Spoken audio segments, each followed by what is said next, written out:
ঝলমলে আলোর ভিড় পেরিয়ে এই রাতেই কান উৎসব হয়ে উঠবে এক দীর্ঘ নিঃশ্বাস। লাল গালিচার উপর যে আলো ছড়িয়েছিল এতদিন, সেটি গুটিয়ে নেওয়া হবে রাত পোহালেই। থেমে যাবে ক্যামেরার ঝলকানি, থেকে যাবে শুধু স্মৃতির ছায়া। গ্র্যান্ড থিয়েটারের দরজা যখন শেষবারের মতো বন্ধ হবে, তখন বাতাসে ভেসে বেড়াবে অগণিত গল্পের অসমাপ্ত বাক্য, আর চোখে লেগে থাকবে দৃশ্যের শেষ ফ্রেম। কারো হাতে পুরস্কারের উচ্ছ্বাস, কারো না পাওয়ার নীরবতা। Are you ready to connect to a perfect journey with Turkish Airlines? To connect to a journey that's perfect because of you. কান সৈকতে আছড়ে পড়া ঢেউ যেন আরো ধীর।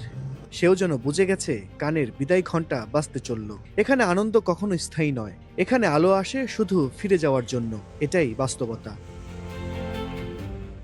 এবার বিশেষভাবে আলোচনায় ছিল জুরির সিদ্ধান্ত, স্বর্ণপামের প্রতিযোগিতার উত্তেজনা এবং বিভিন্ন দেশের সিনেমার বৈচিত্র্য। বিশ্বজুড়ে চলচ্চিত্র নির্মাতারা যখন নিজেদের কাজের স্বীকৃতি বা সমালোচনার ভার কাঁধে নিয়ে ফিরে যাচ্ছেন, তখন কান যেন আবারও প্রমাণ করল এটি কেবল একটি উৎসব নয়, এটি একটি বৈশ্বিক মঞ্চ।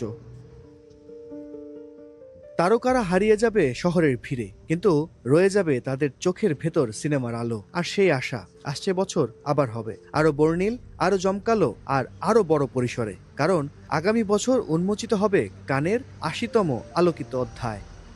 দেখতে দেখতে কেটে গেল ১২টা দিন। কান উৎসবে বেজে উঠল বিদায়ের সুর। তবে কার হাতে উঠছে সর্বোচ্চ সম্মাননা স্বর্ণপাম, সেটি জানতে হলে অপেক্ষা করতে হবে আরো কিছুক্ষণ। আসছে বছর আবার হবে, এ প্রত্যাশায় কান শহর থেকে বিদায় নিচ্ছেন বিশ্ব সিনেমা প্রেমীরা। আল কাসির, স্টার নিউজ, ফ্রান্স।